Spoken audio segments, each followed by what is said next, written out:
తినిపించడం ఒకటి, హోంవర్క్ చేపించడం ఒకటి. ఇక మన తల్లులకైతే ఒక బిగ్గెస్ట్ టాస్కే అని చెప్పొచ్చు. వాళ్ళైతే మనం చెప్పింది అస్సలకి రాయరు. తినమంటే అస్సలకి తినరనమాట. ఇక గంటలు గంటలు బుగ్గల్లోనే నానుస్తూ ఉంటారు. వాళ్ళకిక నోట్లో పెట్టింది తినేసరికి మనకైతే నీరసం పీక్స్‌లో వచ్చేసిద్దనమాట. కోపం కూడా అంతే విధంగా వస్తుంది కదండీ!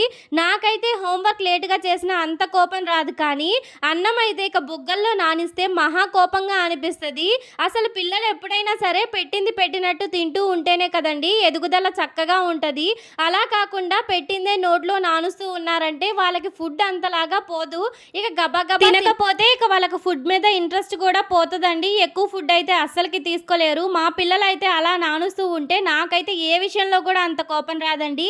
ఆ విషయంలో కంపల్సరీ మా పిల్లలకి దెబ్బైతే పడుతూ ఉంటుంది. ఫుడ్ చక్కగా తీసుకుంటేనే వాళ్ళు చక్కగా స్ట్రాంగ్‌గా ఉంటారు. ఇంకొంచెం తినగలరు. అలా కాకుండా ఒక్క ముద్దనే గంట నాన్చారంటే ఇక గంట సేపు తిన్నారంటే ఇక వాళ్ళకి తిండి మీద గూడా ఇక పూర్తి ఇంట్రెస్ట్ అయితే పోద్దనమాట. ఇక వాళ్ళ మేడం అయితే 2కైతే 2 సన్స్ అయితే వేశారంట. అదైతే మా బాబు చూపిస్తున్నాడండి. ఇక ఇప్పుడైతే ఇక నా ఒళ్ళో కూర్చోబెట్టుకొని రాయిస్తున్నాను. ఇంతకు ముందైతే చక్కగా స్కూల్లో పైవన్నీ వాడే రాసేసాడండి. కానీ ఇంటికొచ్చాక నా దగ్గర చాలా వేషాలేస్తున్నాడనమాట.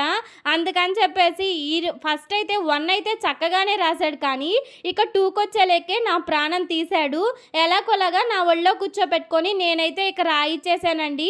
ఇక వర్క్ అయిపోయిన తర్వాత అయితే చక్కగా అన్నం పెట్టేశాను. ఇక పడుకుండిపోయారు. పిల్లలు స్కూల్‌కెళ్తే వెంటనే పడుకుంటారండి. ఎందుకంటే మార్నింగ్ వెళ్ళి ఈవినింగ్ దాకా ఇక కూర్చొని వస్తారు కదా! వాళ్ళకైతే ఇక అలసట వచ్చేస్తదనమాట.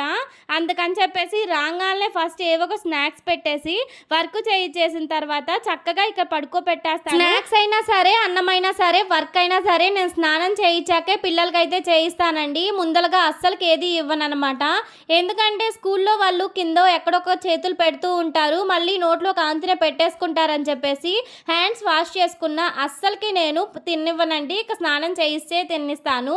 ఇక ఇక్కడైతే మా అత్తయ్య, నేను, మా పిన్ని అయితే ఒక దగ్గరికి వెళ్తున్నామనమాట.